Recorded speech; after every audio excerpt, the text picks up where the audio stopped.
interesting.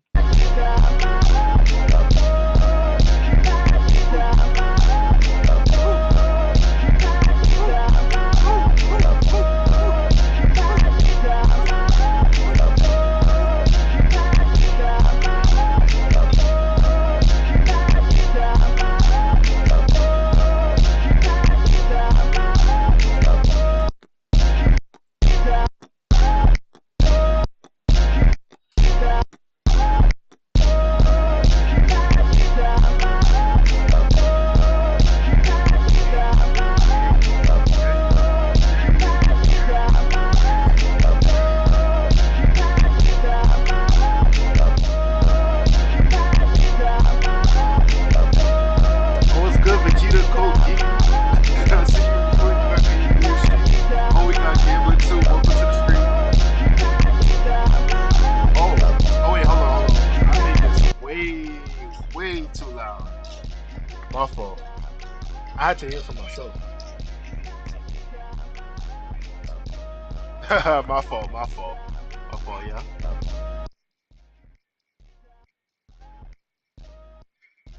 Alright. Hopefully y'all can hear me better from that. I'm just trying to set everything up, like get all my posts and stuff out so that we can get the show on the road. But yeah, welcome back everyone. Welcome back. We back to streaming, baby.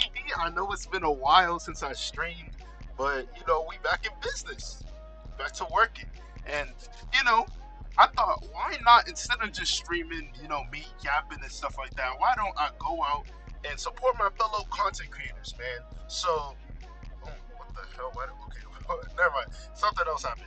But I thought, why not support everybody else? Two people with ads before stream. I deeply apologize, bro. Like, I just put the ad thing on and I just let it rip. But welcome to the stream, Blzkn. Thank you for coming in. I'm just trying to post and stuff before we get started, cause I'm gonna say that the videos that I picked out, they're kind of interesting, You're gonna know why. You're gonna know why. Lucci versus Luffy is getting animated soon. Oh, that's gonna be hype. That's gonna be hype. Oh yeah, let him get in his bag, Glazer. Yeah, for sure. Oh, I'm telling you, bro, this is gonna be hype as hell. What the? Yo. Is everything okay? What the hell? My shit blacked out for a second. I don't know why. Oh my god. I hope everybody could see that. I did my stuff froze for a second because I'm pretty sure. I hope I'm good. Like I hope it's not like laggy for y'all or anything before we get started. Because these videos that I picked out, I gotta admit they're gonna ruffle my feathers, especially Gambler with that thumbnail. You know what he did? Oh, he got me mad. And he made it a bleach too. He made it a bleach thumbnail too. That got me mad. But man, these videos gonna be hype, bro. This is the first Takt stream I was able to make it to. Hey, thank you, man. Thank you, man. I'm trying to brighten the time. I remember initially I used to do 12 o'clock, but now I'm trying to make it towards 5 o'clock and stuff like that. What the But don't worry. We gonna be in business soon.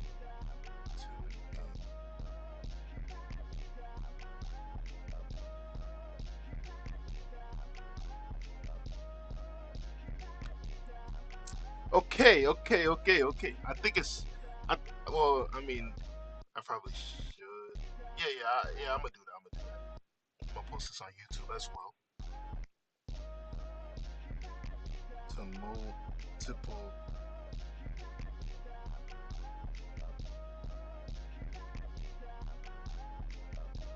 Tune in. Yeah.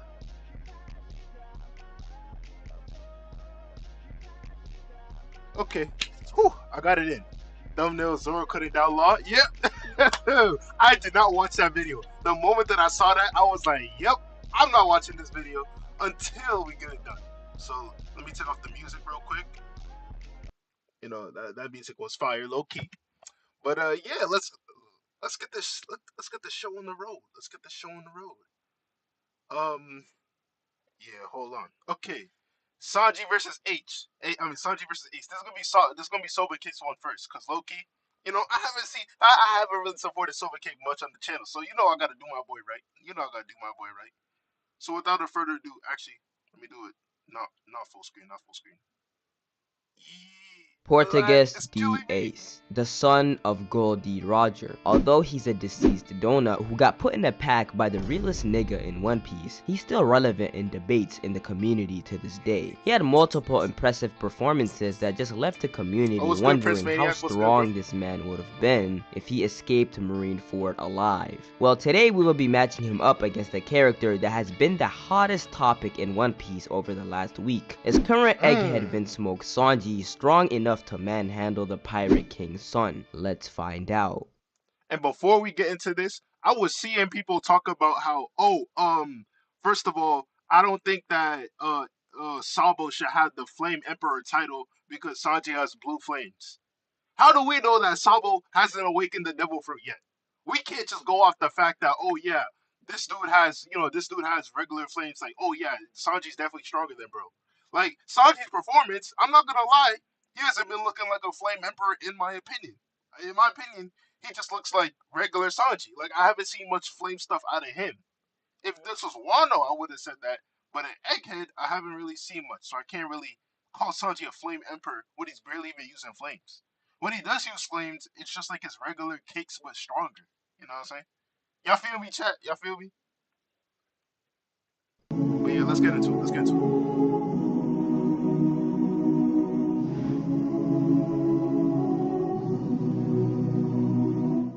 Let's start with my thoughts on Portuguese D. Ace. In my opinion, Mm. my man Ace is one of the most underrated characters in the series, both strength and character-wise. Regarding his character, since the moment we laid eyes on him, we knew he would be that guy. 2024 goofballs like Playboy Cardi wish they wore it like Ace. While he was at Drum Island, which is known to be as cold as Nah, Minnesota, the whole time he was there, it didn't snow once. The definition of aura. He was a cold character who lit up the screen every time he was on it. After Alabasta, we all had the impression that he was this cool ass brother of Luffy's, and we was excited to see more of him. I mean, 99% of One Piece fans already got the death of Ace spoiled before they even started. But we still thought That's he was so cool, true. Wait, even wait, though wait. I need to tell y'all a story, bro. Bro, I remember, bro, I was watching DBZ on YouTube, bro, because I didn't even know how to watch it, like, on the channels, like, by myself. And I was just scrolling through YouTube, and I don't know why. So why did One Piece fans think it was okay to spoil Ace's death in the thumbnail? I didn't even click the video, and I just saw Ace's death. I was like, wow, this character must be important in some series. I don't really know this series. Like I was like 5 at the time, or 6 or 7. I don't know. I was hella young. So for them to just put it inside the thumbnail, like what's wrong with y'all, bro? I don't know why they love spoiling, but it is what it is, man. We gonna keep it pushing. You know what I'm saying? I wish I didn't see that because like that Ace's death would have really impacted me otherwise. But we yeah, knew that he would die. Ace is a user of the Merinomi, the flame fruit, which is straightforward. The nigga is a flame man. He got put to the test against Blackbeard and his Logia power was seen immediately since Van Augur couldn't penetrate him. After his fight with Blackbeard, he got sent to Marineford where he was sentenced to five death, years and old we is a all know. young old man, bro. I am not that old, bro. I am not that old, bro. Come on, bro. Yo, come on, man. I'm not that old. Nah, Takt. Remember when Sukuna took over Megami's body? That's a spoiler, buddy. That's a spoiler. But that did shake me. All right, like I didn't get spoiled on YouTube for that, but that did shake me. Like it shook me heavy, bro, because I did not expect that at all. It was on everyone's thumbnails that day. True, Gojo died, bro. I don't think. Hold on, hold on. I wish I could like start the video and keep talking about. I don't think y'all understand Gojo's death. I didn't even see like you gotta understand, bro. Like I wasn't even looking for his death. I just scrolled on YouTube once and I saw his death. I was just looking for like Corey Kenshin or something like that, like because I know Corey was uploading at the time. I just saw his death. I wasn't even like that into JJK at the time. That's how you know his death. Honestly, Gojo's death could rival Ace's death.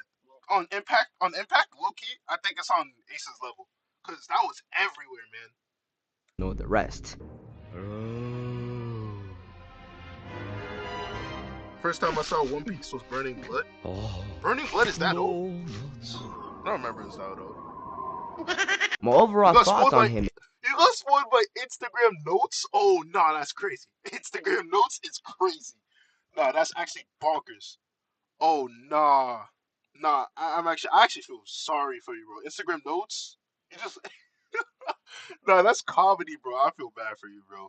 Is that he's a solid character overall, Alright, but let's I think continue. Let's continue. strength-wise, he's more We gotta get the ball overpowered even. than we all think. People love to downplay Ace because he lost to a pretty girl through Blackbeard, but we cannot ignore everything he did in his novel with his fight against Whitebeard. He literally displayed island-level attacks, and he showed that he could use Conqueror's Haki whenever he wants to, and you know, a little glimpse of future sight. He burned Whitebeard, who was in way better shape than he was in Marineford. Hypocrites love using feats on Marineford Whitebeard for the admirals, but whenever novel Ace is mentioned, they act like it never existed. He also was boxing with a base Yamato, and Yamato isn't a slouch. Base Yamato was blocking attacks from Luffy in Gear 3 with Haki, and she was boxing with ulti and she had the edge. That immediately just puts Ace into another stratosphere of what these bots think of him. Comparing him to the likes of Anel and Doflamingo is just wrong, but there are two sides to this story though. If you just only NO Glazers are crazy. I'm not even gonna lie. NO Glazers, they're actually insane. Dofi Glazers, they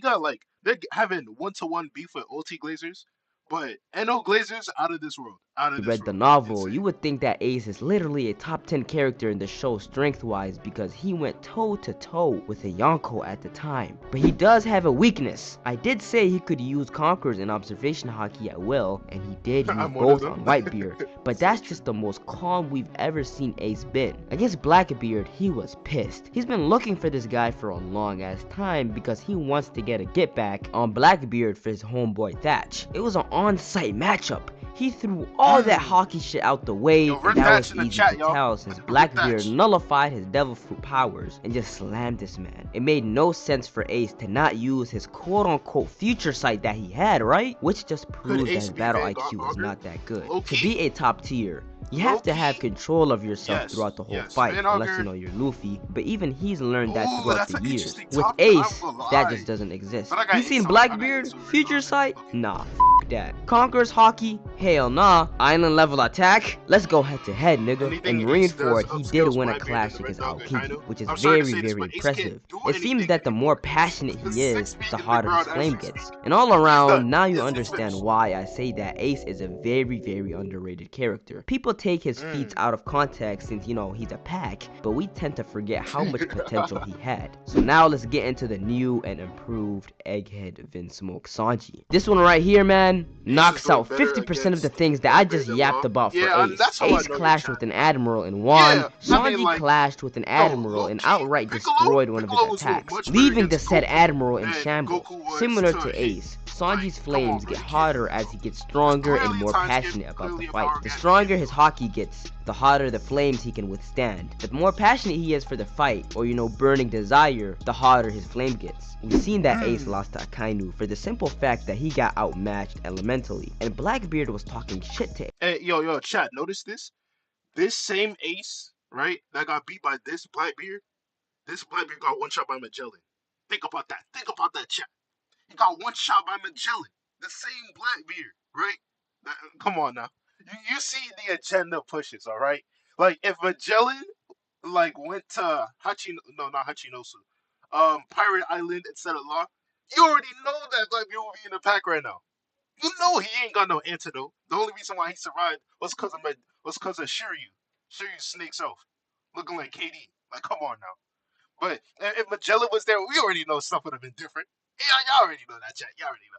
Ace saying, I know you haven't gotten hit like that in a while, meaning not much people really challenge him to use his Haki like that. And once he actually faced two opponents that could use Haki, he got smoked. Sanji has the hottest flames we've seen in the show, so we already know who has the elemental advantage. Sanji's fast enough to outright destroy a laser beam from an admiral. He's able to sense a foe faster than his captain, to the point where his captain says, I need to get my observation Haki up. Sanji Bro.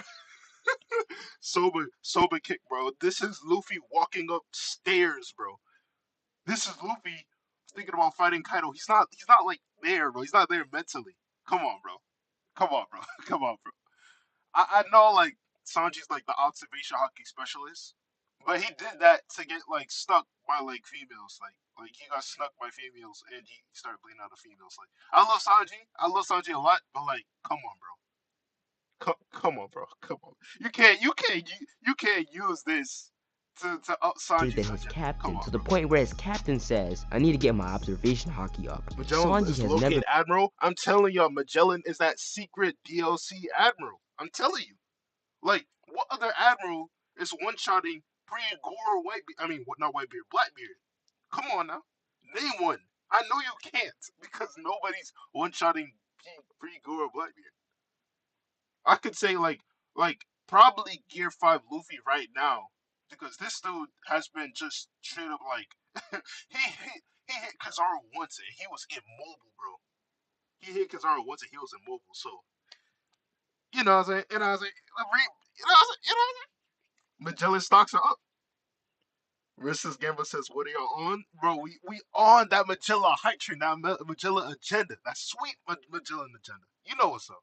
been shown in the series to not use a certain hockey type because his mind wasn't in the right place at the right time. He's always locked in. That's already 4 categories: speed, strength, IQ, and hockey. 4 things that Sanji is obviously better at without even going too deep into how strong he really is. Durability. Wait. Chat.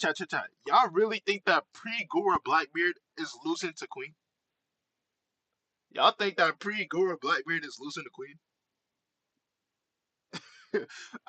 Like, look, I'm not saying that Ace is stronger than Sanji, but pre-Gora Blackbeard, the dude that beat Ace, is definitely beating, you know, definitely beating Queen. So I don't know what type of logic he's trying to say now. Like saying that he's stronger, because I haven't seen Sanji put up any like island feats yet. But I'll take it. I'll take it. The agenda push. I'll take it. Wise to get body slammed by I'd say Blackbeard. that Sanji does hard counter Ace because his flames are harder, and we see in the Marineford, if your flames are harder, you just straight up like you could straight up evaporate them. Like Ace's hand was bleeding, and he had to literally like sacrifice himself. He couldn't even fight back anymore after that one hit from Akainu, which is crazy. So you're telling me that Aokiji was at an elemental disadvantage all throughout like Punk Hazard, but for 10 days straight, he did the same thing with Akainu and only lost a leg? Like Aokiji, bro, he different, bro.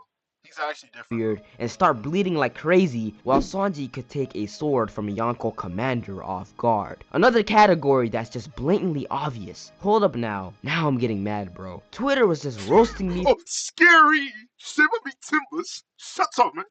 for saying Sanji is easily stronger, without even Ifrit Jambe. If a Hell's Memory Sanji pulls up on Ace, he's blitzing him. His hockey's already above him. He's way faster, and he already has better durability. Wait, what? His hockey's what? I don't think Sanji has future sight, bro. I don't think, you know what I'm saying? Like what are we talking about now? What are you talking about? But I do agree that Sanji is like faster. Definitely a hard counter, but definitely not stronger or has better like hacks. You know what I'm saying? Ifrit What's good, Jambe is Lycos? literally Welcome over to the the stream. top. What's I good, don't understand why Welcome to this the is even stream. a Welcome to the debate. stream. It's time to put Sanji after chapter 1107 from the likes of King, Ace, and Katakuri conversations to the likes of Akainu, Aokiji, Shanks, Luffy, Kizaru, those convos. He's gotten to the level where it's just embarrassing to even compare him to characters like this. I just wanted to end it off like this to show you how bad this comparison was. With all due respect, I don't think I even have to do a fight simulation, but I'ma do it just in case. The fight would begin and Sanji just blitzes him. Ace wouldn't even be able to— I don't like this Ace disrespect, bro. You said no fight simulation. You better get that fight simulation. Respect Ace, okay? That's the first commander of the Whitebeard Pirates right there. Okay? That's not Marco.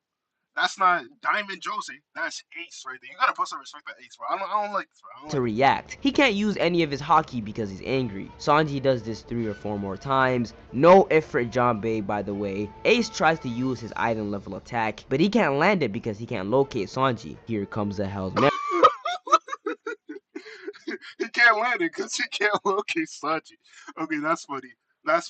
But I mean, like, I mean, that's fair. That's fair. That's fair. memories, and it's I ain't over. mad at it. Just like that. Ace, you get downplayed a lot. I think Ace could beat characters like Katakuri, Ulti, and even go toe to toe with characters like Marco and King, but never, ever compare him to Sanji the is number not 2 of comparable the to an Admiral or Yonko. So true. We seen that literally, literally, last chapter. This dude blocked one beam from Kizaru, which I'm not saying that's bad. I'm saying that's pretty good. But right after that, he proceeds to get like, you know what I'm saying. But then again, he was holding Vegapunk. But if Luffy was doing the same thing, let's just, I mean, yeah, Luffy's a Yonko, right? But Luffy, that wouldn't have been done to Luffy. Luffy had to 2v1 them. So, like, you know what I'm saying? But I mean, then again, Oda's trying to write a story. I ain't mad at it. Sometimes the plot just defies logic. So I can't be mad at it. Straw Hats ever again. Chopper, take it away. I'm Chopper with the Chopper. And if you guys enjoyed this video, click on that like button, click on that sub button, and click on that bell. Yo, Or look at I'm the the video Blzkn chat. with this That's a Chopper. W You better listen video to right that boy there. Chopper with W the video. Chopper, I man. enjoyed Thank it. you boys for making it to the end of the video. I'm excited for 1108, and if Sanji gets some crazy feats, comment down below some very nice matchups for Sanji that would be appropriate. And you boys, have a good one. That was a very good video, chat. Very good video. And now, Restless Gambler, you're up next. You're up next. Zoro versus every warlord in One Piece. Now, I'm not gonna hold you, chat. This video, this thumbnail, got me hella pissed. First of all, you gotta understand, I'm a Bleach hater, okay? I don't like Bleach. So when I saw that it was a reference to Bleach, let's just say it tickled my insides in a way that I didn't really like it too much. And right after that, it had to be that moss head cutting down my gold law. I did not like that at all. So I knew that I had to save this video for the live stream. So let's get right in. In December, I made a video putting Sanji up against the forces of every character that held the title of Warlord of the Sea. He got Zoro surprisingly overlaw, you're bugging. You're bugging. You're bugging. You're bugging. You're bugging. You're bugging. You're bugging. Like Sobakick made a video about that. His first W video. I'm joking. I'm joking. But he made a video about that. You should watch it. You should watch it. It really shows, the blatant truths. So let's get into it. very far. In today's video, let's see if Sanji's fellow Wing could do the same or even better. What's up guys, Restless Gambler here, and in today's video, we've got a long-awaited Zoro gauntlet. Zoro versus every warlord of the sea. Will Zoro be able to clear out the gauntlet? Let's find out. If you enjoy One Piece videos like these, go ahead and subscribe. You will get more videos, and we'll both be happy.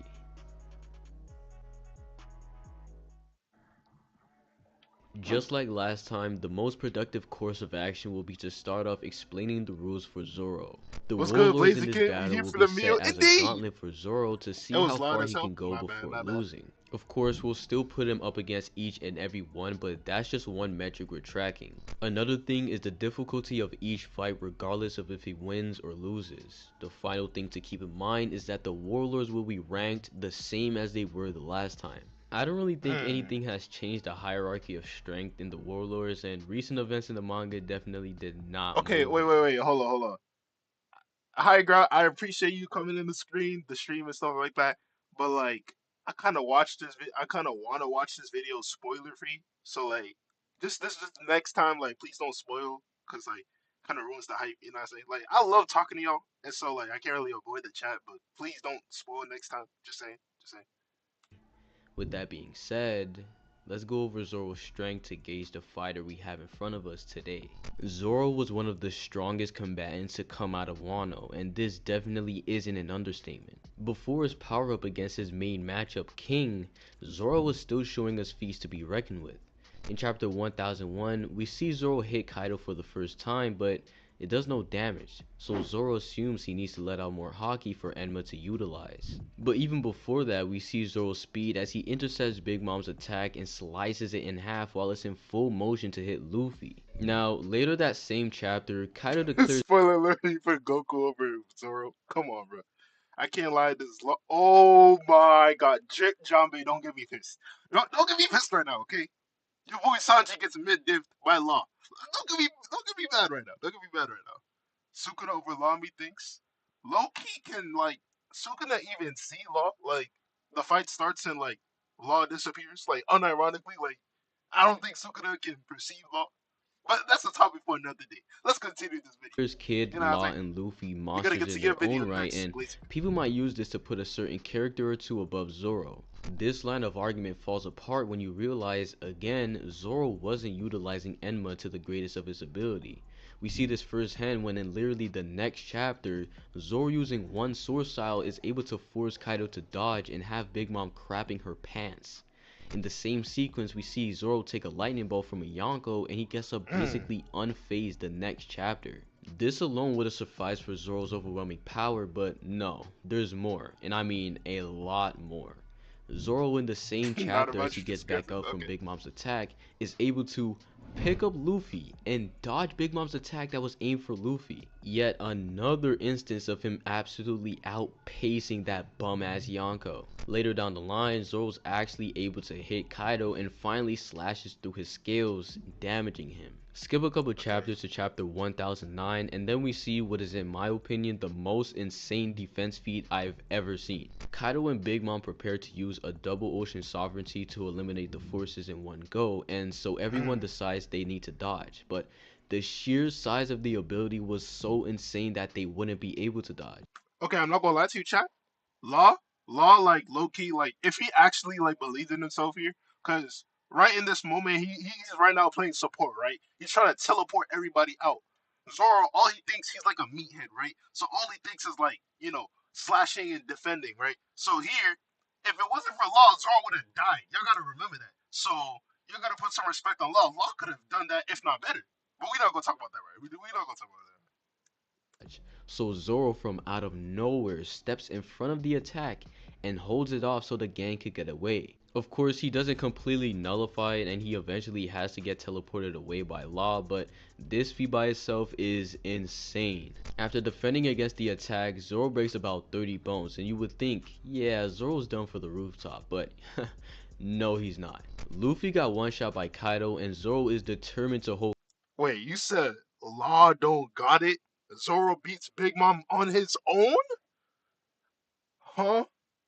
Trying to think right now.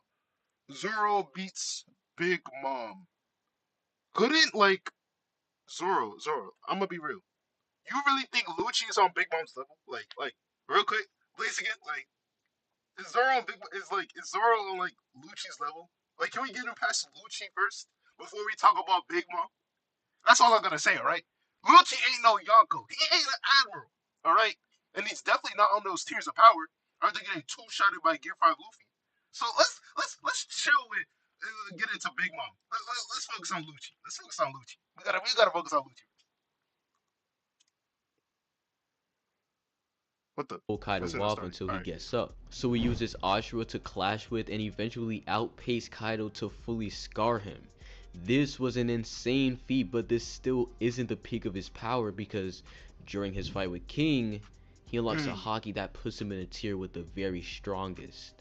Advanced Conqueror's Haki. Take anything he's done before and amp his AP and speed, that's what King of Hell Zoro is. In regards to AP, I think it's fully obvious why that's the case, as he Loki's Law can do the exact same thing. Like I'm gonna be real. Like Law did this if not better. Like he literally teleported in front of Kaido, attacked him mid-attack, and then countered right after. So like it's Zoro really like that? I'm chilling. Let me chill on my agenda. All right. It's just that I've been seeing a lot of Zoro over Law takes lately with no proof. So I'm gonna just lay it off. All they say is that he got ACOG. Like, are you serious? Let's focus on the video. he's able to press flames on King. It's not certain that he can damage him with his flames on, but it's at least implied. In regards to speed, we see that Luffy acquires an adamant speed boost as Kaido was able to dodge his attacks easily before. Oh, what's good, Vertex? Welcome to the stream. You ain't missed none.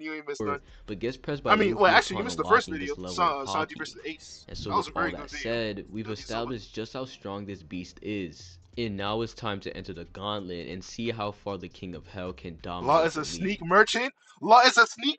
Oh my god. No. Gambler. Come on. You shouldn't be saying that now. Especially with Sanji. Come on, man. Sanji can't even sneak Kizaru if he wanted to. He literally blocked the beam, and right after he ain't act nothing. He ain't do nothing. He just stood there smoking his cigar. Come on, well, you don't want that. You don't want that conversation. You don't want that. So let's get back. Let's get back to the video. Let's go back to the video. In round 1 we have Moria.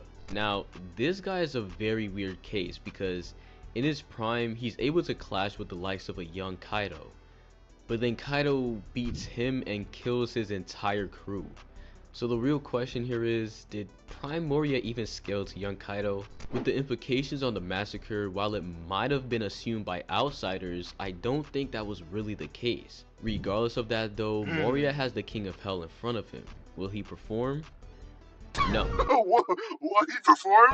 No, We don't sir. have exact feats No, for sir. Prime He's getting Moria, but washed. the Moria at Marineford, He's a which we Jinbei can victim, assume bro. is his strongest form other than his prime, got one shot by Jinbei pre-time skip. The icing on the cake is that Jinbei is assumed to not even be using Haki, so a slash from Zoro with base Haki might just kill the guy. That's a no. For round 2 we Base have Haki's crazy. Kuma. Whoa, that's gotta be racist. I'm not gonna lie, Gambler, you racist for this, right? You get racist for this. The one black warlord, and you're treating him like this? The one slave warlord, and you're treating him like this? Gambler, on black, look, you lucky it's March. You lucky it's March. If it was Friday, if it was February, this would have been clip for you. It would have been clip. I got Twitter ready and everything. They finna cancel you, bro. Hey, Let's stop get this madness. I'm aware the latest chapters of the manga have led y'all to believe that Kuma is some top tier, but all he's gotten is an insane strength feat.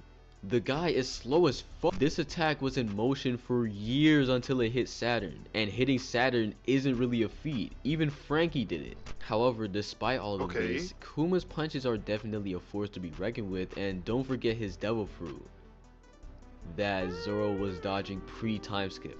Yeah, that's pre-time skip fodder. King of Hell Zoro, 1, isn't getting touched by this slow ass attack. We've seen him outpace Big Mom. 2, isn't getting touched by Kuma's devil fruit, as we've seen him dodge multiple blasts pre-time skip. 3 is tanking any pod attacks even if they hit him because— Oh wait. Before we get into this, alright? Because you want to slander Kuma and all that. This is a Kuma who's got his body taken. Like legit, his conscience is messed up as we speak. He's barely hanging on to like hockey. The only reason you never seen Kuma ever like use hockey, at least in like the I'm talking about like PTS Kuma, is because his mind is not intact. You need your soul to be intact at least. Takt, get it? Let me chill.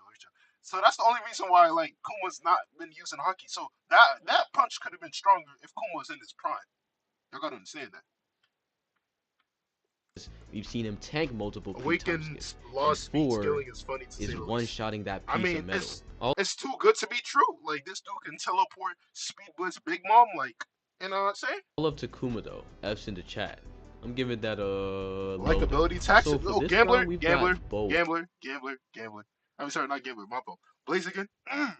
Oh, aren't you a stand of Sukuna, bro? Like the one unstoppable force in nature. Like, don't get me started, bro. Like plot armor on his finest. Gege literally gags him to death, bro.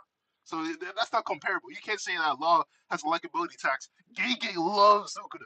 He loves him to death, bro. So you can't say that, bro. And this one low-key is a fun one to talk about. Throughout the story of One Piece, not once in the manga have I seen Zoro fall over a woman, off the top of my head at least. In fact, during this very, very weird scene, as most of the boys are trying to peep on Vivi and Nami, including her own dad. Whatever. Oh no. I don't care, Toei. Toei, you're crazy for this. Toei, you're crazy for this. Toei, you're crazy for this. Toei, you're crazy for this.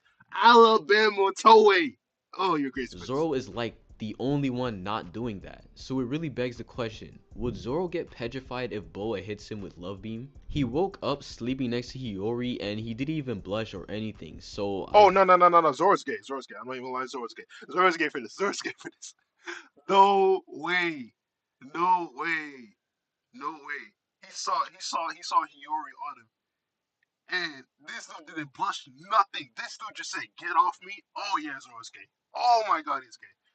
And that's not like a bad thing, right? I'm not saying like, oh yeah, no, I'm saying that like, yeah, he likes, he likes Luffy. Bro, you gotta understand, bro. I wish I could like show it right now, but if you seen how happy Zoro was when he saw Luffy at like I think it was the start of Wano, I've never seen Zoro act up that happy for a female. Never. So Zoro, he's definitely his favorite month is June. I'll say the least. I'll say the least. Do see him being unaffected by the love beam itself. But Boa's petrification isn't limited to just attraction because somehow she's able to turn Pacifista to stone with just her kicks. So any attack is lethal, but the real question is, would she even be able to hit Zoro? I don't really think so. She tried to kick Kobe off guard and Kobe saw her coming. I don't think it's far-fetched to assume that Kobe on guard would have done something to dodge, and Zoro just scales above him completely. So I don't actually see Zoro even getting hit by Boa from what we've seen, and her durability sure isn't handling Conqueror's Haki. I'm giving that to Zoro. Loaded. Alright. Next up is Weevil, and this one is kind of weird to do. This is mainly because we have literally This is the definition of daddy tax. This is the definition of this is the definition of Whitebeard jeans. Help me. This is base marine fodder we're up against. I'm telling you right now, Weevil gotta be the biggest bum in the sea. Biggest bum in the sea. Always carried by Whitebeard's name. He can't get Whitebeard's name out of his mouth. Like Whitebeard is dead. Let him go. He's always like, Whitebeard's my dad. Whitebeard's my dad. You got anything else to say? What are you gonna say, bro? But I can't really make fun of him because he looked like he's, I'm not gonna say that, but he looks, So I'll keep it push. I'll keep it. no fees on the guy other than getting clapped by Green Bull. We do have a statement that he rivals Whitebeard's power in his youth, but genuinely, what does that even refer to? It could be when he was a little kid, it could be his strength during God Valley, or it could be his prime. So we don't really know exactly what it's referring to. Regardless of all of that though, I think Zoro can take this easily if we assume Green Bull no-diffed him, but that's all up to interpretation. For round 5 we have Doflamingo. It's kind of funny that we're doing this matchup because there's people who believe Zoro could have beaten him all the way back in Dressrosa. I personally am not subscribed to this assumption other than if Zoro maybe used Ashura, but with that in mind, I think it should be pretty obvious what happens if these two fight currently. Dofi was getting pressed and severely damaged by a Gear 4 in Dressrosa. But then that same Luffy went through multiple Haki blooms and power clipped his previous version multiple times over just to do less, in my opinion, than Zoro's Ashura on the rooftop. With that said, Doflamingo should get one shot by Zoro and there is absolutely no arguments otherwise. Next, in round 6 we Doflamingo's a cracker victim, I'm sorry. But it is have Crocodile. We don't actually know how strong this guy is right now. His scaling is definitely something very annoying to me. We all know that Oda wanted more for Crocodile, and so he did one of the most ridiculous things ever. Crocodile was an Alabasta Luffy victim. Then he sits in jail for a couple of months, and even that might be an exaggeration, comes out and is clashing with Mihawk. It made that Oda. Is Crocodile's weapon like a special grade weapon, like supreme grade weapon? There's no reason that should have been clashing with Mihawk. I don't know why. That's one of the things that hurt my head in Marineford. Don't get me wrong, it was hype, but it didn't make sense at all. Like that, this shit should have broke. I don't know why it didn't break. I don't know why. Zero sense, and then we enter the post time skip where he's in cross skip with the main man Mihawk himself and has a 1.9 billion berry bounty through portrayal and narrative alone. All that to get carried by Buggy. That's funny. He ain't had that before Buggy, but to get carried by he's literally like Buggy. Buggy is his sugar daddy. We might have a case for Crocodile being amongst the top of this list, but we have zero statements or even feats for the guy. For right now, I can't see him being Zoro. However, I do expect great things from him. Have faith in Crocodile. In round 7, oh my god, don't do that. Not the female Crocodile, bro. Bro, who made that theory, bro? That theory literally cursed the entire One Piece fan. We have Jinbei. This is Jinbei. also a funny matchup to me because there's this notion that the monster trio is now Zoro, Sanji, and Jinbei, with Luffy transcending the rest. While this may make sense with Bro, this this not the big three, bro. Zoro, This not the Sanji, big and three. Jinbei, Who said this shit, bro? This not with the big Luffy three, bro. transcending the rest. While this may make sense with this one panel of them grouped together, I'd like to make it known that Jinbei is not in the talks of taking either Zoro or Sanji to high diff. With his armament hockey being so dull that who's who, literal fodder, can pierce through it, Zoro Whoa. Respect who's who, okay? Like, who's who, back in the Heian era, he was going toe to toe with Shanks, okay? Like, respect who's who, okay? Like, come on is now. literally decapitating him. Jinbei also has little to no speed feats, so Zoro will be tagging him without being tagged himself. Jinbei genuinely just isn't keeping up with the wings of the Pirate King, but that's okay. We always need a number 4. For round 8, we've Yes, Shanks, bro. Yes, Shanks. Why do you think he was so pissed at Shanks? He was like, you know, it's like, you know, you took the Guru no Mi from me, no. You gotta understand. While he was boxing Shanks, the fat dude, I don't know his name, Rutro, I think that's his name, right? This dude came up and snuck the dough fruit, and then after that, they just ran away. Like, who's who is really him? You just gotta, you gotta read the light novel, the light novel. got the most contentious battle of them all. Okay, that's about that time, ladies and gentlemen. Law versus Zoro. One of the matchups that honestly I might actually make like genuinely because like this is getting out of hand, man. I'm tired of seeing all these. You know, let me not get into it. Let me go. Let me watch. Zoro versus Law. This This is about fight to can get me be a heated, bro. It's video about to on get me its heated. own, and I definitely want to know if y'all want to see that. However, we Oh yeah, I'll definitely see that. Gambler. Whatever outcome that's in this video, I pray it's wrong, and you fix it in the next video that you better make. Cause you about to get do me mad. still have to talk about this fight, Don't get and me mad now. I'm gonna get a lot of hate if I say this. Exactly. You better watch. You better watch what you're gonna say, Gambler. I do have Zoro beating Law, but very Hey, Ty. Hey. Oh my days.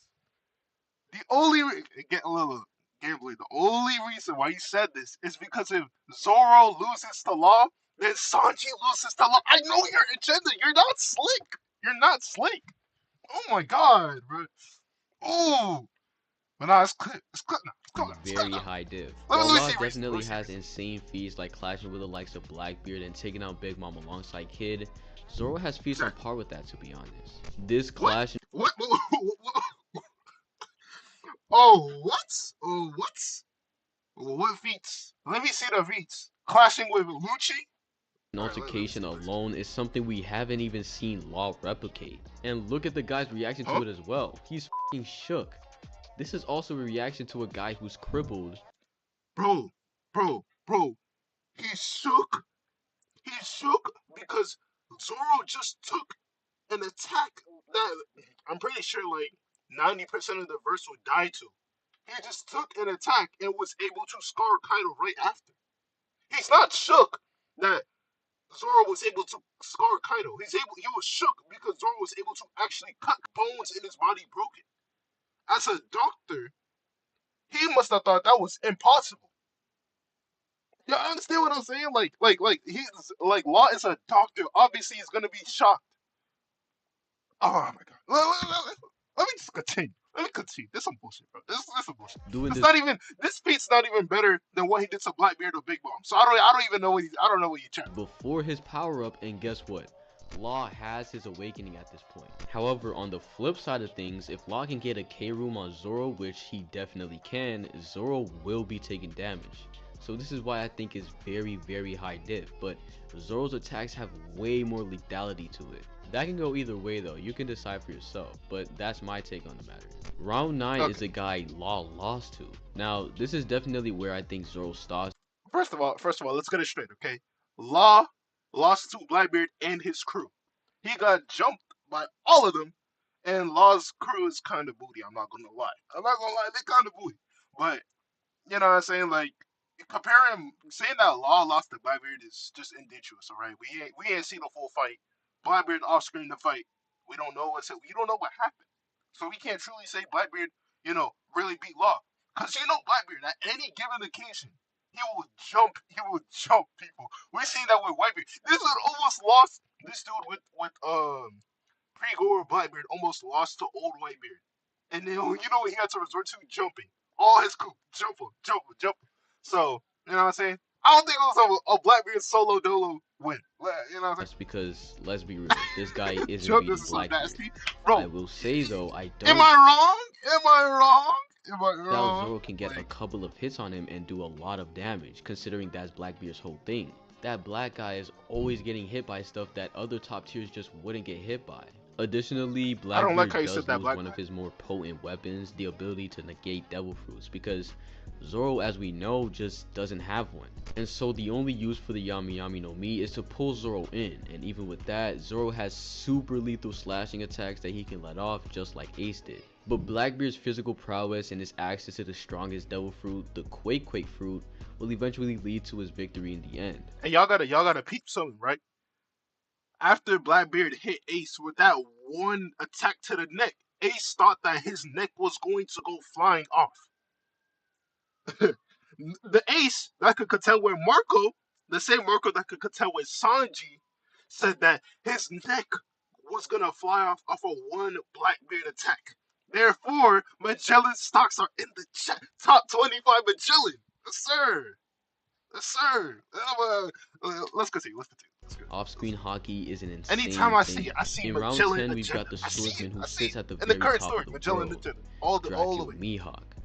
Do I even have to say anything, to be honest? Zoro gets washed. I mean, it's a given, honestly, and it's even implied in the fact that Zoro still has yet to forge a black blade. Later in the series, he'd overcome him, but definitely not now. Get him past Lucci first. Crybaby And for the Zoro. final, Wait, what did he say? definitely not now. Get him past Lucci first.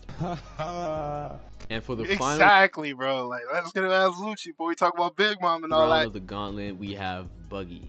Need I say more? Oh yeah, he's soloing. He's soloing. Easy solo. One Muggy Ball is In up. conclusion, Zoro did one round better than Sanji, as Sanji stopped at Law, Zoro stopped at Blackbeard. Whew. Okay.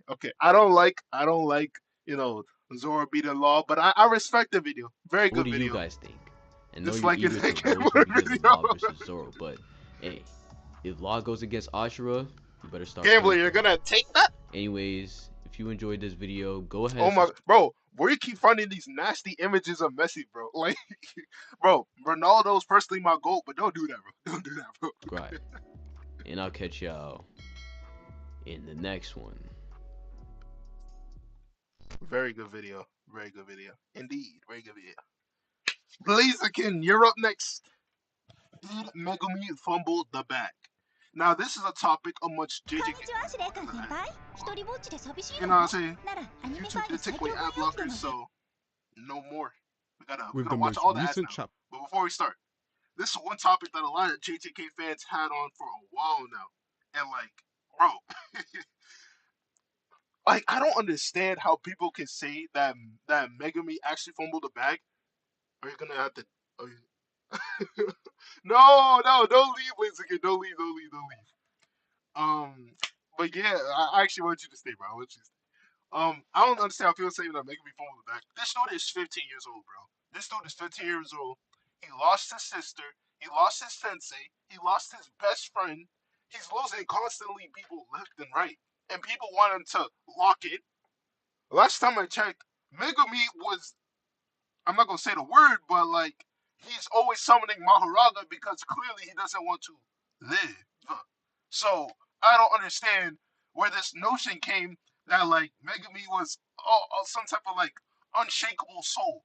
Like, no, he's not Itadori. They're two different characters. They're clearly two different characters and two types of sorcerers. So I don't understand. With the most recent chapters, and with our main cast on the cusp of successfully completing their mission to Is save JJK Megumi, really that good? Yes, it's that good. As a One Piece fan, JJK excels at the stuff that One Piece does not. That's why I love them equally. JJK has the fights, has the tension, while One Piece has the story and world building. And the tension is something that's lacking in One Piece, but JJK doesn't have character development or like story building. So like literally One Piece and JJK is like the perfect sandwich together. Like it is genuinely so good. 15 and ancient. Megami has no excuses. Yeah, Eno, you're crazy, bro. You're crazy. Like, look. I'm telling you, Eno is actually like straight up folding worse than Megami. In this situation, he's folding worse than Megami. So you gotta respect Megami, man. A pivotal moment occurred when Yeah, Megami said wait. Was it Itadori? he's Let, had let me let enough. me let me start the With video. this, Let me the start the community video. have had their Yeah. fair share of slander, where they have clowned his decision to not helping the main cast in this life and death situation. In this video, I'll address the main critiques I've seen and whether Megami was wrong for saying he's had enough. The main three arguments I've seen are: 1. Yuji got right back in Shibuya, so Megami should do the same. That was so stupid, bro. This one is actually the stupidest one, bro. Toto had the hardest speech in fiction to get Yuji back up, bro. Like Yuji just said, "Yo, Megami, we need you to get back up, gang." That's all he did. That's all he did, bro. 2. We don't know enough about Sumiki, why do I care about Megami? And 3. Megami's decision may lead to the death of the student. Megami's not the main character. Why should I care? That's Now basically address what that all means. these arguments and then come to the conclusion in whether Megami was wrong for his decision. Number 1. Yuji got right back up in Shibuya, so Megami should do that. We'll see you in a bit. We'll Utter see you in a bit. ignorance this statement has brought really confused me from a group of people who have constantly seen Yuji being broken down in the manga while having numerous support groups to keep him afloat. Not only this, but the one thing Sukuna referenced that surpasses himself is his indestructible will to continue to push forward. Oh my God, Blzkn, you're spitting facts. You're spitting facts. You read the story, you comprehend. Oh my God. Thank you, bro. Thank you, bro. I even forgot about that like specific panel, bro. Perfect analysis right there. Perfect. Oh Making my him God. the exception, not the rule, of what it means to deal with hardship. But the biggest irony of the situation is that this moment in Shibuya is spearheaded by the repeated attacks on his psyche throughout the series, which starts at the Fearsome Womb arc. Now I know you may not remember this, as it has been a long time ago, but the moment Yuji's resolve was fully destroyed was against the Finger Bearer, where Yuji had burning desire to live, making the biggest mistake he'd ever do in the series, and that is relying on Sukuna. The naivety of this decision is understood, as he's a young kid who's been thrown into a The mirror in the early one, Yuichi would always rely on Sukuna, but Megami, even now, bro, he would always rely on Maharaga, bro. He stay having that hand sign up. life he truly wasn't ready to experience, but it sets up the Let me make motion this for louder a bit. everything to go wrong. Sukuna uses Yuji as a hostage, and this is the creation of the Enchained plotline that we have seen the repercussions from, and this one move has caused all the events that have currently occurred, chill, bro, chill. and through that one honest mistake. So why the double standard? It would be stupid to critique Yuji's human decision in the moment of crisis, yet Megami is supposed to bounce back after his first major crisis when the events are even more personal to him. Not to mention, but the person who stepped up to try save Yuji in the first place was Megami, meaning he tried to make amends for his own lack of self-worth with initially fleeing from the Finger Bearer. But now that we've uncovered the first significant moment of Yuji's breakdown, let's go to the second moment and why this is pivotal to the Shibuya moment. Junpei, another character who's received his fair share of slander. No, why you do dirty, bro? That's crazy. You had to go on your way to find this Blzkn. Nah, you're crazy. Bro. You're crazy. But he's an important character to the development Yuji had during the Versus Mahito arc. Give people a good death. Confronted with his natural enemy Mahito, begins to poke at his psyche and push him to the extreme of his morals, which causes Yuji to have another crisis again. Choosing to give his entire life to Sukuna to protect one person highlights the rash decisions that can be made when your mentality has been challenged. I didn't even think about that. He could have really made a binding vow with Sukuna just for this one. Sukuna could have took over his body just to save this one person. That's crazy. Switch from Yuji wanting to exercise Mahito but now saying he wants to kill him is a primary example of his mentality being shaken. The importance of this is Yuji comes to reshape his resolve through Nanami's guidance. In a similar manner, Megami and Gojo helped him reshape his resolve after. Oh, you said we sleep on the Dokkan OSTs. I kind of lowered it a bit, so I kind of only like hear your voice. The death of Sukuna, These moments can only be impactful after the character themselves come to terms with the decisions themselves. This leads to Yuji killing the transfigured humans, all for the sake of fulfilling his role in a cynical cycle of curses versus humans.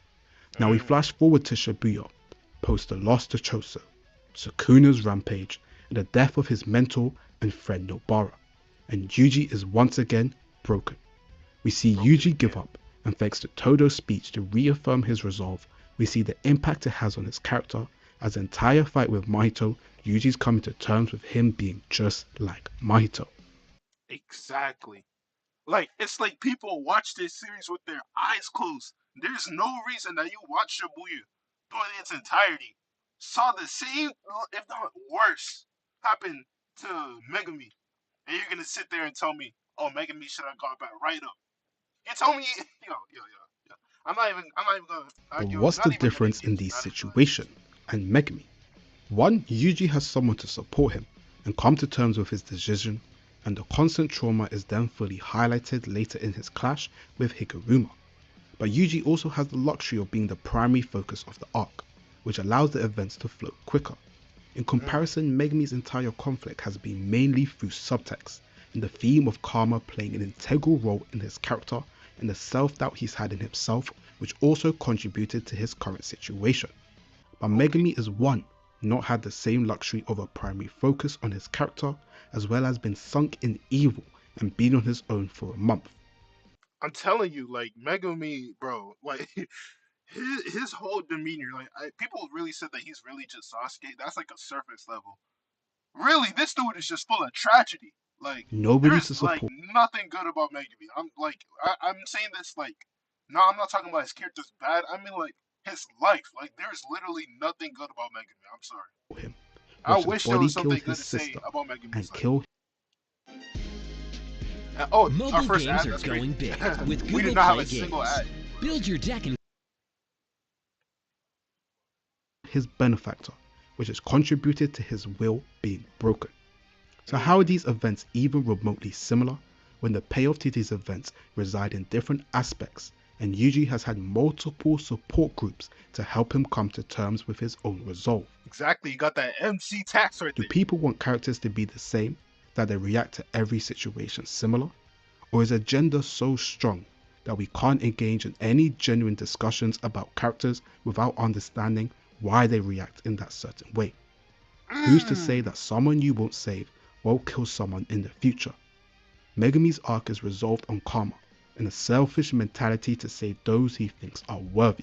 Karma playing the hand that the person who he saved contributed to him losing the reasoning he became a sorcerer in the first place. Oh shit, I hear that MUI OST, that AGO MUI. I hear it. Sumiki sets up for major payoff in his arc, but after being helped, he comes to reaffirm his own resolve.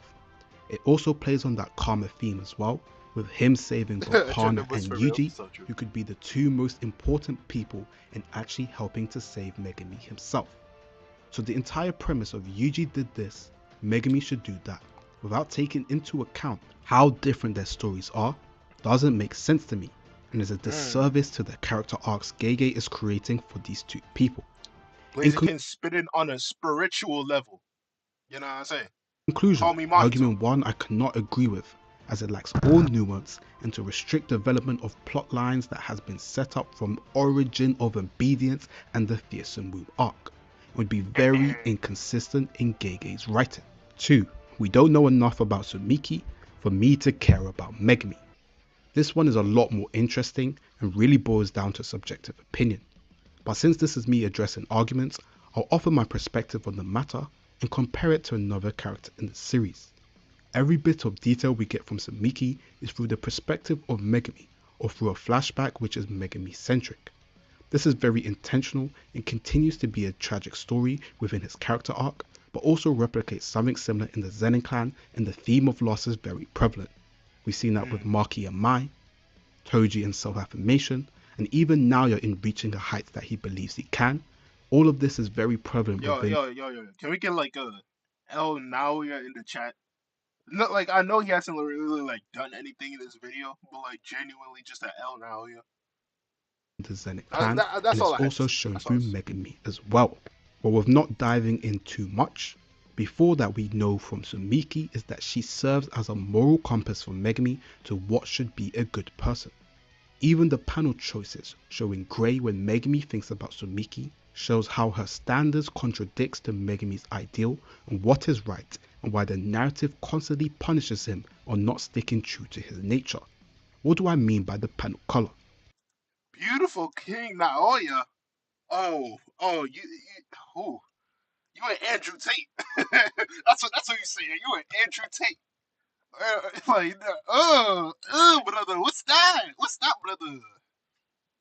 Oh, no, let's While continue. Curse and Oh, JJK are beautiful written King in Naoya. black panels, and What the is he fact that talking about? Sumiki always shown in the grey light black panels is the highlight in my opinion that Sumiki is a curse towards Megami, and there's numerous occasions where it can be shown.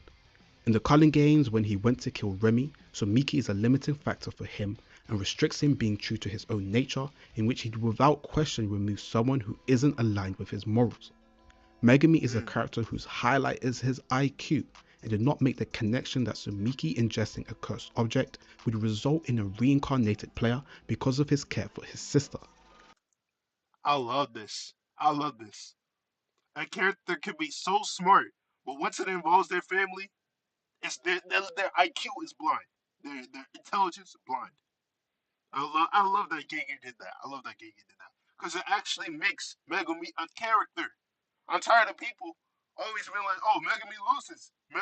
Like Megami's just edgy. You gotta understand that there's circumstances. Not everyone's gonna be happy, joy like Itadori or goofing around like like people got stuff to do. Megami is literally like worse Sasuke in terms of like trauma. Like actually, that's debatable. That's debatable. But you know what I'm saying? I'm just saying that Megami has it rough. Very rough. What's good, Cloud9? Welcome to the stream. Now it was misunderstood. He was trying to have Maki become stronger. Also, he has a cool design. I'm not gonna lie, his design is kind of mid, alright? But he's understood as crazy, alright? Like, this dude, like, first of all, now he has one of those cases where it seems that he was implied to do something to Mai. So there's definitely something, you know, it's not really a good sight for Naoya. Now I'm not going to ramble, but you get the point that in moments where Megami fumbles significantly, his restricted mindset can be seen to be directly influenced by Sumiki. But why is this important? Well, knowing who Sumiki is, in my personal opinion, shouldn't affect your perspective on the effects it has on Megami's character. And the fact that this is something shown only through Megami's perspective shows the significance she holds in his life. To take it to a step further, his entire reasoning for being a sorcerer was for his sister, as the Zenith clan is a terrible place for her to stay. And the result of his sister dying should be impactful if you care about Megami as a character. Now the comparison I want to draw is Yuta and Rika. We have more in-law story of showings of Rika, aside from the volume extra, and then when the perspective when Yuta freed the curse, didn't detract me caring about Yuta's struggle to connect with others in volume 0. I cared about Exactly. Rika because I cared about Yuta, and the same principle works for Megami as well. Geto Okay. fans will hold the same testament to someone such as Mimiko and Nanako because we have very limited screen time of them, but people Naoya care is the number one Tochi Glazer. Yeah, I'm sorry, Vegeta Kogyu. That's me. That's me. I don't know where Naoya got this placement from. He could probably be in the top 5, like me and 6. We hand to hand, but I'd say a number one Tochi Glazer for sure. about their deaths because they rate Geto. To put into perspective, time not knowing who Sumiki is doesn't detract from the moment because at the end of the day, the person suffering is Megami, which will always be impactful as a person of his character. However, I can't be upset if someone wants more lore on the Sumiki to make the result more Wait. Blzkn, what did you say? What did you say? However, I can't be upset if someone wants more lore on the Sumiki impactful as a person of his Wait, character. y'all hear However, that? I Y'all hear can't that? be upset if someone wants more lore on the Sumiki More law, more law. I didn't hear lore. I heard law. You know what I'm saying? And you know what law does? Room, tech. No, let me chill. I just have to to get make that the out there. result Just have more to get impactful. But playing on the theme of karma, since Origin of Obedience, Megami has been looking for a way to save his sister. With the knowledge we have of Kenjaku saying the sorcerers that ingested cursed objects were already dead, which means the entire Culling game motivation was all for nothing, which is beyond tragic. Oh no! Oh shit! I didn't even think about it like that. Oh my god! Oh my god! Oh my god! He did all that just to get possessed by Sukuna. He didn't win anything. Oh my god! Oh my god! Why did that actually hurt my head, bro? Oh my god! Now Megumi is just tragedy after tragedy. This dude gets no W's. Oh my god! Oh my god! Why did Blzkn? This hit so hard. This actually hit so hard. This hit so hard. Jaku saying the sorcerers Oh that my ingested cursed objects were already dead, which means the entire Culling game motivation was all for nothing, which is beyond tragic. Let fate toy with you till you die like a That's fool. crazy. He did all this for nothing. Him and Yuji and on Angel, they risked their lives for nothing, bro. Oh my god. This quote in tandem with This hit me Sukuna like a killing glove. I didn't even think about it like that. Oh my god, that's crazy. That's crazy. his sister with a reincarnated wacky sorcerer who's obsessed with Sukuna fully highlights that. And granted, it isn't the most appealing fight for the community, but it fully builds up on the karma aspect associated with Megumi's character. Now this one, even though I personally disagree, I'm more understanding to this point of view because I can see the vision for wanting to know some more about Sumiki, even though there could still be something in the future as we continue in the series. Even though I think this has been an intentional need. Nah, Sumiki, she's gone, bro. Like, I'm not even gonna lie, she's like a plot device now. She's a plot device. I lost respect for Takt. I now declare Restless Gambler the superior. What? Let's look at Vegeta. I was going Vegito. Vegeta, you gotta understand, right? Gambler, you know who this guy likes? He likes that woman smelling, that pervert, right? Sanji, Vidsmoke Sanji. He's one of those. He's one of the Vidsmokes, bro. You know who he was doing with? He was with what's his name? Shit, what's his name, bro? The cloud guy, that guy. Caesar. He was out here touching kids. you like gambler, the gambler who's associated with the dude that's touching kids. Come on now. The shoe fits. The shoe fits. Needed root for Megumi's character, who like Gojo, use another character as a guide for their moral compass. 3. Megumi may lead the students to dying. Now this is a take that's not only understandable, but is very fair and more than justified to leading to hate. But at the back of Megumi's failure to help the gang, He said this character defamation. The cloud guy. Yeah, Caesar, they bro. always their Caesar was out there touching kids, bro. He was on that island, I'm telling you. efforts towards the fight against Sukuna. Even me as the biggest Megumi fan could not argue about this. Furthermore, as their main focus is to save Megumi, meaning the students can't take the greater step of eradicating him for the betterment of the world, in a similar manner such as Yuji, would be more than valid take, which would be very unfortunate reality. I do love Sanji. However, I don't I'm want very to do it that confident, badly. fingers crossed, that the main students won't be dying anytime soon, as there are bigger purposes at stake, and with time, the delaying of this will lead to a beautiful character moment that will begin to start the next chapter in Megumi's arc. So overall, is Megumi wrong with his decision? I will firmly say no, as I think this is an important aspect that his character needs to go through, especially with the mental issues. Hey, didn't Sanji want to buy a slave? Get him, please, get him. Cook him. Alright, let me chill. I'm gonna let Sanji breathe, alright, chat. Let me chill. That have been prevalent in his character. It also adds a well-needed plot tie into his relevance to end Sukuna, with Yuji and with the two characters being the most infected by the rampage of Sukuna and on a personal level. Overall, agenda aside, if you dislike Megumi, I cannot hate your opinion on that, as the way we view characters is subjective, but I at least like people to appreciate the reasons why certain plot points occur rather than to chalk it up to he's a bum. What was the ending, bro? That ending was funny as shit. Sanji wanted to let her free? I don't know about that, bro. Like, he saw her, he instantly went goo goo gaga eyes, and like, like he instantly said, "Yo, can we buy?" Like, bro, the way that Sanji, hold on, let me see, Sanji slave auction. I know that's a crazy search history, but I just gotta see. Uh, Let me see if they even go to that part. It's not autoplaying. Oh, it's not autoplaying. That's crazy.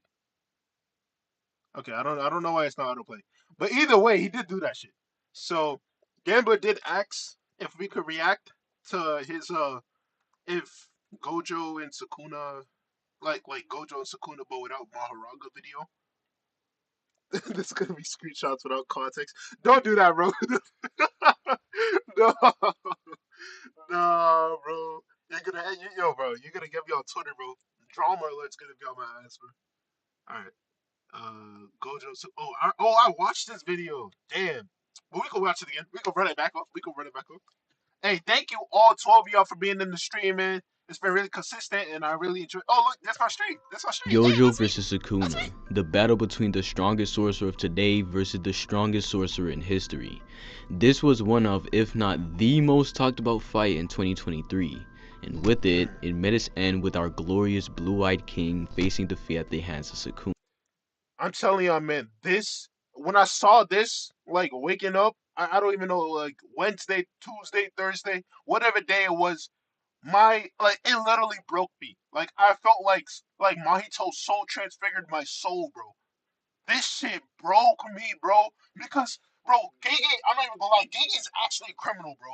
He put this right after it said Gojo won and Sukuna was down for the count. They was pleasing the shit out of him, bro. And then right after that, he was like, "Oh yeah, by the way, man, you wasn't really giving it your all, huh, Gojo?" He was like, "Nah, nah, nah. Sukuna, he definitely could have beat me without Maharaga." Like as soon as you see that a character is glazing Sukuna, you know they're dead. You know they're dead. Oh my god, that genuinely one of the worst. Like it's like one of the greatest, but also one of the worst chapters because I enjoyed that Sukuna for like you know how like good you have to be for Sukuna to be like, damn, you're strong. Like there's only two people he ever said that shit to, Joe Goat and Gojo. So you know, like it gave me some healing, but oh my god, for weeks upon end, I needed to heal, bro. It was crazy. But upon such a My loss, first day of Gojo school, this himself chapter came out. Oh my god, that would have broke me. I would have need some days off. admitted that the fight would have been insanely hard regardless of if Sukuna had the 10 shadows or not. Sukuna as well claimed he would violate Gojo and Yuji's body at 20 fingers. And in today's video, let's find out if that's actually the case. What's up guys, Restless Gambler here, and in today's video, we've got something truly interesting. I've seen the topic of whether or He ain't told Jogo he's gonna remember that for the rest of his life. But he did say that Jogo, honestly, was much better than the people that he's faced. I don't know if that's really good or bad because like Sukuna, like remember those two girls like in Shibuya that like Sukuna like sliced their head off and stuff like that. He faced them, so he could be referring to them like characters that were that weak in the Heian era, but the Heian era, regardless, they had a bunch of shooters, all right? They had Uro, Ryu, all them other characters. So for Sukuna to be like, yeah, back in my era, you're actually much more stronger than the people that I face. I feel like that's a good buff, in my opinion. That's a good like way to end this story too. Does Sukuna remember who Gojo was by now? Probably not. This dude is still like, bro, he's so excited off of Joe, like, I mean, no, sorry, not Joko. Yuta, Maki, probably not Yuji. He hates Yuji with his guts. But all the other curse techniques and stuff like that, he's genuinely excited and, like, happy to see any time to, like, just take it. Like, so he loves fighting these people except Yuji. He'll never forget Yuji, but he probably did forget Joko, I'm not gonna lie. not Sukuna would have won regardless of having Maharaga or not talked about, and there definitely isn't a clear-cut answer. So I took it upon myself to interrupt the conversation and lay my meat on the table. Whoa!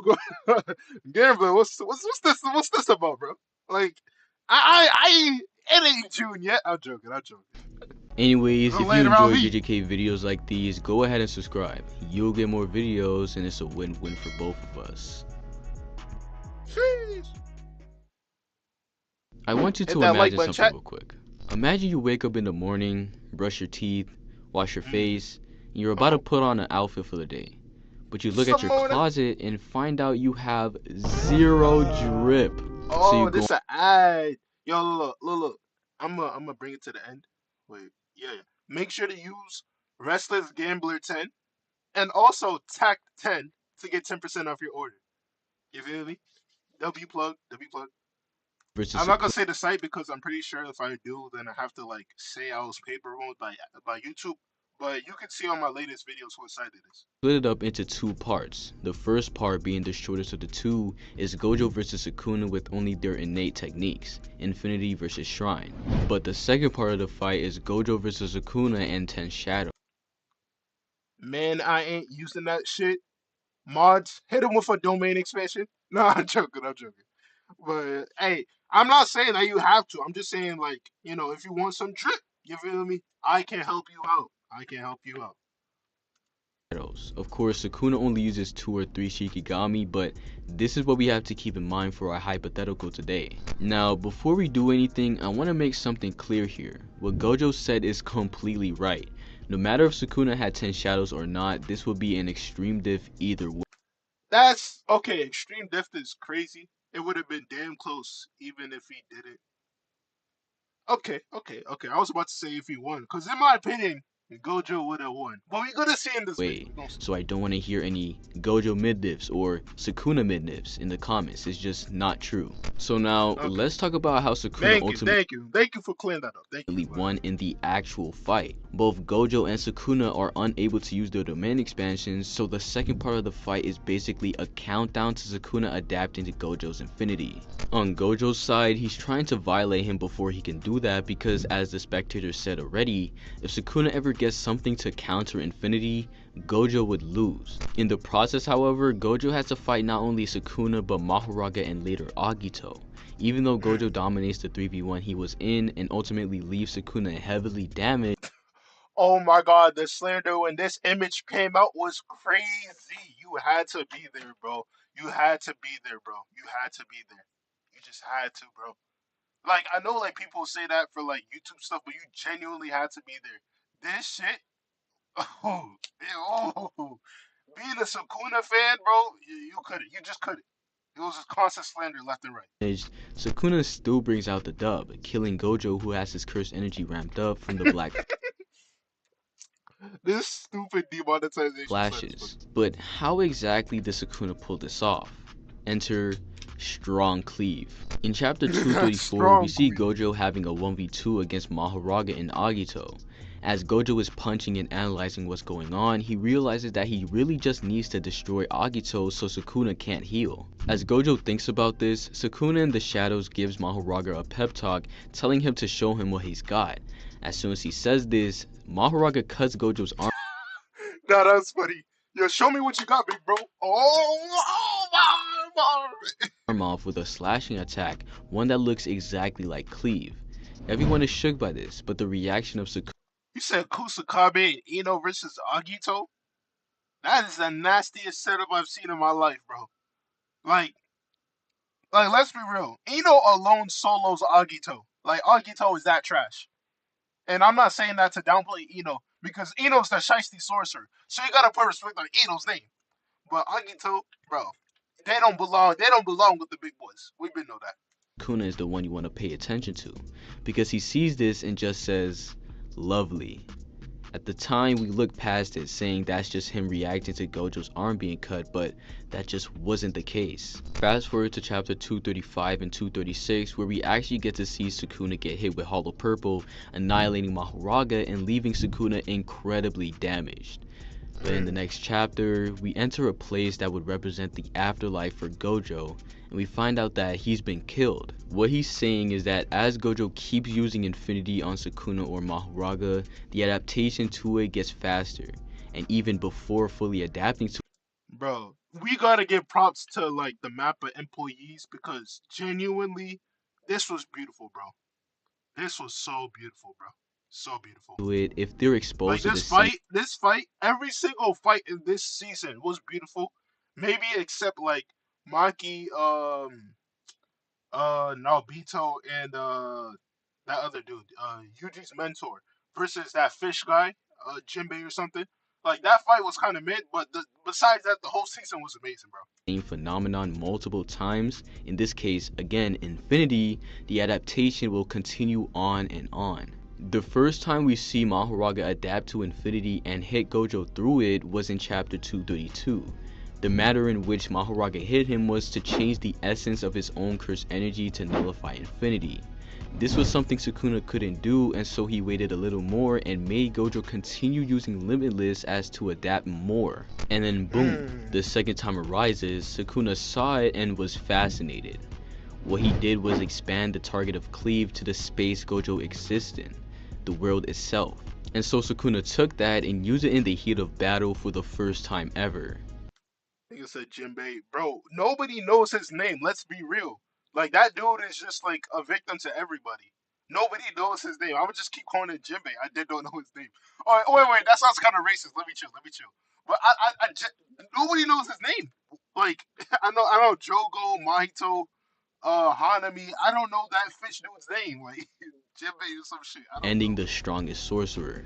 Now this may or Dagon. See, even just saying Dagon, that don't even sound like a cursed spirit. He don't got that aura like the rest of them. You can know them by name, but like Dagon, I know you went to Wikipedia and searched that shit up, bro. Like his name's Jinbei for me, bro. may not have sounded like a bunch of yap, but I assure you there's a purpose for all this, and that's because this describes Sukuna's win condition on Gojo if he uses 10. No, I didn't forget his name. I genuinely just didn't know his name. He was that irrelevant that I did not know his name, bro.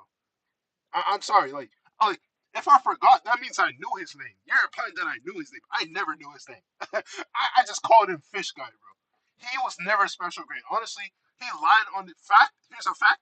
He lied on his resume saying that he was special grade when he really wasn't. Like he's a Hanami victim. And shadows to adapt to his infinity and find a way through it. But of course, in this scenario, Sukuna wouldn't have that, so Space Cleave is completely off the table. So now that we've made it clear that Sukuna wouldn't be able to use Space Cleave against Gojo Yo, nah, let's edits like this, bro. Oh, they were all over the internet. under normal circumstances, I want to discuss what happened that turned Sukuna into a walking meme during the airing of Gojo vs Sukuna. In chapter 229, Sukuna and Gojo enter two different domain clashes. In the chapter prior, we find out that it takes Sukuna approximately 3 minutes to destroy Gojo's barrier. And so they're about to enter another domain clash, their 5th so far, but Gojo makes sure to punch him right before. And as he does this, he recovers his own curse technique, expanding his domain as soon as possible. But Sukuna as well does the same, except Dagon's first words was about his name and him wanting people to use it. See, that's how you know you're sorry. That's how you know you're sorry. Like Sukuna, Mahito, people know their name because they're feared. Like you don't constantly say, "Yo, please, big bro, remember my name, please." That's how you know he's trash. I'm never using Dagon's name. You know what? Screw Dagon. It's Jinbei. It's Jinbei, bro. I'm never using his name just because of that. You actually got me mad now. Him crying to his ops, telling them, "Please use my name." Like, yo, this dude's sorry, bro. This dude's sorry. this time he's healing his flesh too. So because of the punch, Sukuna expands his domain 0.01 second later than Gojo. As a result of this, a limited voice staggers Sukuna and Gojo takes initiative, hitting Sukuna in the chest, and Sukuna's shrine crumbles. This leads to what the bystanders were saying, Sukuna being exposed to unlimited void, and so his brain fries for a couple of seconds until Mahoraga appears and breaks the domain. This is interpreted as Sukuna being bailed out by Mahoraga, and this interpretation is definitely plausible, but upon rereading the fight, Takt is a raging racist towards Fitch. Honestly, low key. Nah, let me chill. I'm not with the Celestial Dragons, not yet.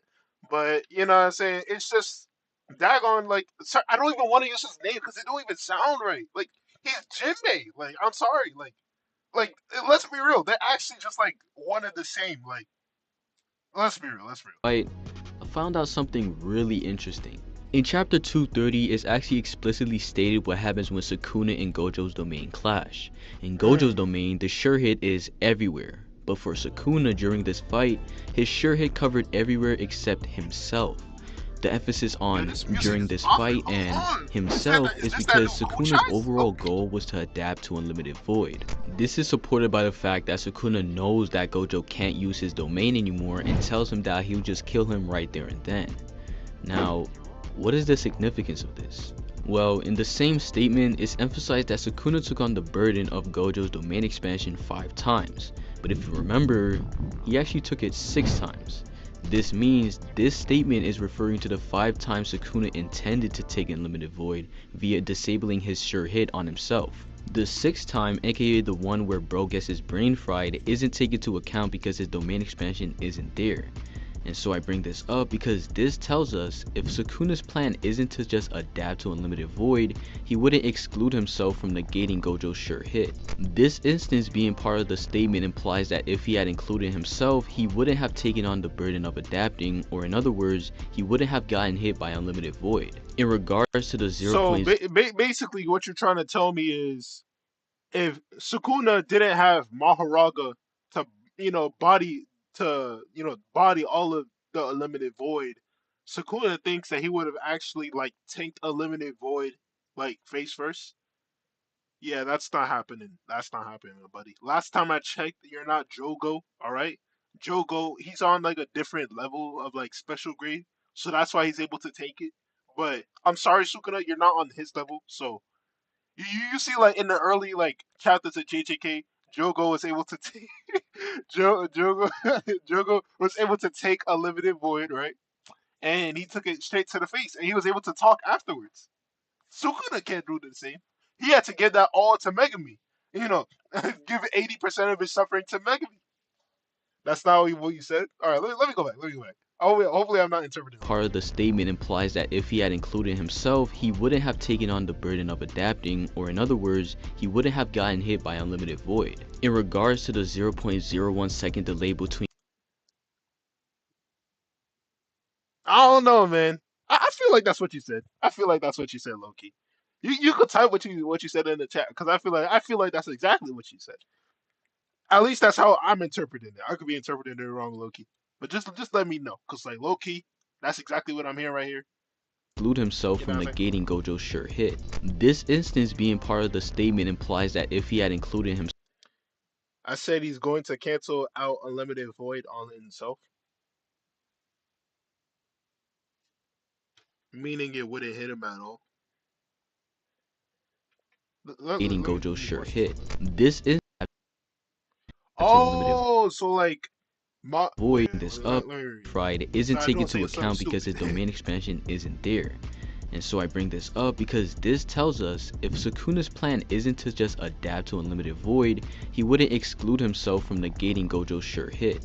This instance being part of the statement implies that if he had included himself, he wouldn't have taken on the burden of adapting, or in other words, he wouldn't have gotten hit by Unlimited Void. In regards to the 0.01 second delay between Gojo and Sukuna's domain, a good interpretation of it after the narrator's statement is that during those 0.01 he would have already sent the information to Megami if he excluded himself, but if he doesn't exclude himself, there isn't a void. Oh, okay. I see. Of course, again, this is according to the narrator's statement, so this is completely up to interpretation, and it does seem like this is the case considering how events turned out. With Okay, so you immediately put in damage control right after that.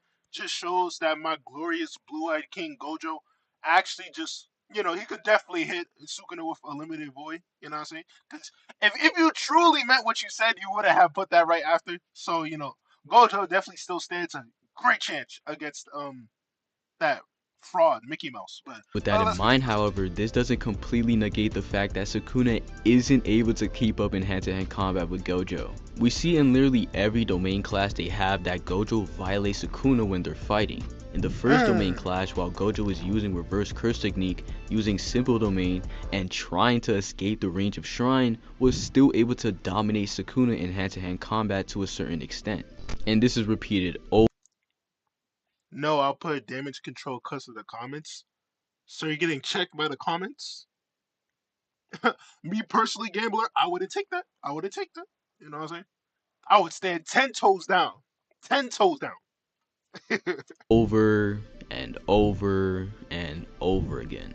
Heck, the students literally state that Gojo is superior within the domains. While of course Sukuna is still a dangerous guy within the domains, Gojo is just him when they fight with pure hands. But with all this yapping aside, how exactly would a fight between Gojo, the Honored One, and Sukuna, the King All of right, let's see, Curses, chat. go? Fight simulation. Who y'all got before I actually like put it on? Let's see. Let's see who y'all got. More comments equal more revenue. Low key. But it gets really repetitive when like people are arguing like 5 months after the video aired. I had that shit happen to me for my Sukuna versus Usopp video, and it was not good. It was not good. But yeah, who y'all got real quick? Sukuna or Gojo? I just want to see. I just want to see. Like, go. This is Sukuna without Maharaga. So basically, me personally, Gojo. Okay.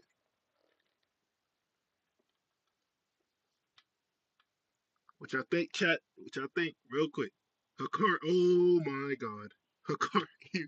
I did not say Hakari. Sukuna, Gojo. Gojo's two Sukunas. Literally 50-50. Just like Gojo is right now. Let me chill. But yeah. I think it's time that we check who's gonna win. 20 fingers or the ugly one? I don't even know how to respond to that. Why did you call Sukuna 20 fingers? Or the ugly one? Oh, you're referring to Sukuna. I thought you was referring to Gojo, because I'm like, Gojo's not ugly. So I don't know what you're talking about. But 20 fingers or the ugly one. I'd honestly say that this is 20 fingers, right? This is without Maharaga. So I'd say, 20 fingers Sukuna, no Maharaga versus Gojo. That's what I would say. Yeah. Oh, also, what's it called? Gambler, bro. For this video, why did you put the Sukuna with Megumi's powers? Literally, that defeats the purpose of saying without Maharaga. Why would he be in his body, but he wouldn't use Maharaga? Like you gotta put like true form Sukuna here instead of the other one. 19 fingers technically? Nah. I think Tengen. Tengen was like a replacement for that. So he never fucks Gojo up. I wouldn't say so. I wouldn't say so. Like, but I mean, let's see what the video says. Well, Gojo high to I think extreme. I've cracked the code. All right, let's see chat. Let's see chat. Gojo uses Hollow Purple on Sukuna and they enter the battlefield in amazing fashion. Sukuna tells Gojo that he'll kill him and Gojo says he'll go all out. They go ahead fighting in hand-to-hand combat as Gojo pieces him up over and over Yeah, you again. did, Gambler. But they're still relative as hell. Don't sleep on Sukuna. The bystanders wonder what the hell would happen if Sukuna were to use his open domain against Gojo's, but they're interrupted as they're about to see the real thing. They clash domains and I feel like you guys already noticed, but this is literally going exactly how it went the first time. The only thing that changes here is the fact that Sukuna isn't deliberately letting himself get hit by Unlimited Void, but that was the common consensus the first time. Everyone thought Sukuna was using his full domain expansion, but he literally wasn't. This was also part of Sukuna's plan because in one of the domain clashes, he actually disables his entire sure hit and touches Gojo as to not get his brain fried. Is it a coincidence that literally right after Sukuna does all these Y'all can't lie. Sukuna, what the hell? Sukuna doing this? This was cold, bro. I was actually shocked, bro, because you know how smart you gotta be to remember this shit. Like, that's how you know Sukuna's IQ is actually up there, bro. This shit was in chapter like 20, 10, 15. And he remembered that all the way 200 chapters later. And he used that to, clutch up. This was cool. as to not get his brain fried? Is it a coincidence that literally right after Sukuna does all these antics, Gojo starts wondering why the hell Sukuna hasn't been using 10 Shadows? No, because he has always been using it, but he hid that from Gojo so he could secure the W. And so with this in mind, I think everything goes the same way it did before, except this time Sukuna isn't playing risky. That is, until we get to this moment. Now again, we already established that Sukuna's plan was to take Unlimited Void from Mahoraga's adaptation, but this time around, Sukuna wouldn't have been exposed to Unlimited Void at all because he would cancel out Gojo's sure hit on himself. And so a big, huge, insanely large question arises. If Sukuna cancels out the sure hit on himself under this circumstance, does he ever get staggered by Unlimited Void? I personally see it not working on him because of the narrator's statement. The 5 times he took Unlimited Void with his shrine are implied to be deliberately because he excludes himself from the cancellation of Gojo's sure hit. And so in this scenario, taking what the narrator said, had he not excluded himself, this panel right here wouldn't happen, and Gojo and Sukuna would enter their usual hand-to-hand combat. But Oh my god, bro. Gay, what is wrong with you? You always glazing this man. You always, Gay's always glazing this man, bro. I can't, bro. I can't do this, bro. I can't do this, bro. but once again, their domains would fall simultaneously. Before we continue, however, if you don't agree with the narrator, which is actually fine and something I can get behind, Yeah. That narrator is literally gay. That's a gay self-insert, bro. This dude cannot stop glazing Sukuna, bro. Oh yeah, by the way, is Sukuna, bro, I can't. yeah, right there and then, Gojo fries Sukuna's brain, Mahoraga never appears to save Sukuna, and Gojo crushes all of his vital organs. From there is GG for Sukuna. It was a hard fight, but he just dies to Gojo, and they all live happily ever after. Yes, sir! Oh my god, I know it's too good to be true. I know it! Gambler, oh my god, bro. Oh my god, bro. But on this channel, we love a good underdog agenda, so let's continue talking about the other interpretation. As both Gojo— Whoa, what do you mean other interpretation? What do you mean other interpretation? We already got our dub, Gambler. We got the answer, the winner. We don't need another interpretation. When Sukuna's domain fall, Gojo notices that all he has to do is beat him the hell up before the 3 minutes are over to finish the King of Curses. And so he squares up, ready for another domain expansion, but as he does this, he watches Sukuna stand there, laughing. He's confused and just expands his domain anyways. Yes folks, this happens in both storylines. Gojo has used 5 domain expansions, and in each, he's used reverse curse technique to replenish his burnt out limitless. And so of course from here on out, he cannot use domain expansion. I'll close the barrier of my domain and you'll be left with nowhere to run. And I'll carve you to pieces. This is goodbye. You were born in an era without me and hailed as the strongest, and yet you turned out to be— I'm not gonna lie, this narration's glazing, bro. This narration's glazing. You ain't have to do him like that. You ain't painfully ordinary. Oh my god, bro. Yo, did Blzkn edit this video, bro? Blzkn had to be on this video, bro. I'm telling you. Is he in the description? I don't see no Blzkn. Where's Blzkn, bro? This glazing's not. It's Gambler. You don't glaze like this, man. You don't glaze Sukuna like this, man. That's Blzkn, bro. I'm telling you, bro.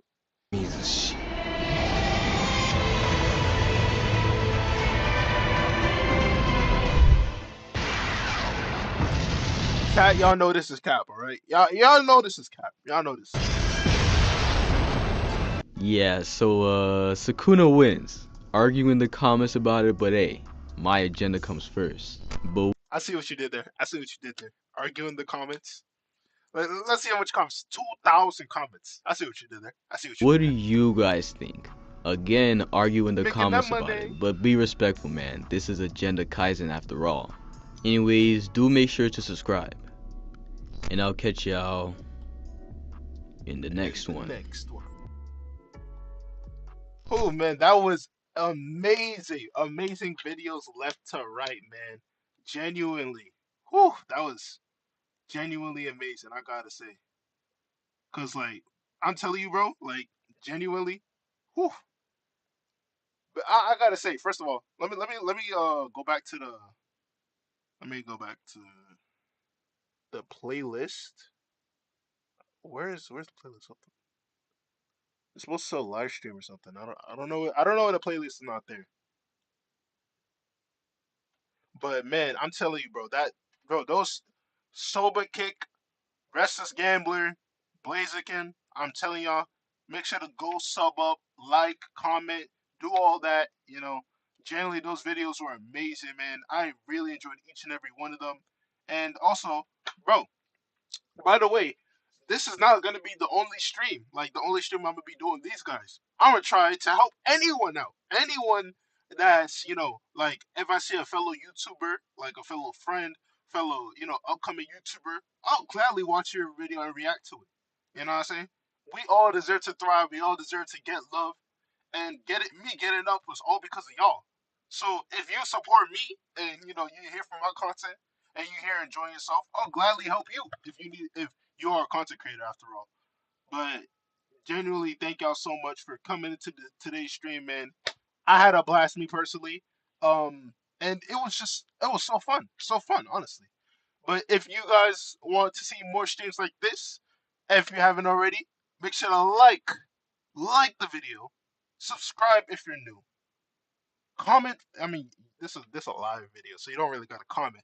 But just share with your friends, right? Follow me on Twitter. I be chatting there too. Takt that it before. That's the at. Um, Thank you guys so much for all the support, Jack. I know I don't upload too consistently, but I try my best, man. I try my best. But don't worry, you guys will be seeing an upload tomorrow. If you see the community post that I put on YouTube, you'll definitely be there. You better be there when I'm making my Taro videos. I don't know what Taro is, but I'll definitely be there for sure. For sure. But yeah, I'm Takt that it before, and I'll see you guys next time. Thank you so much, everyone. Goodbye. I'm working on the video tomorrow, so goodbye, everyone. You can just, I'll put this ending gift right here for y'all. Thank you so much for tuning in. I love y'all.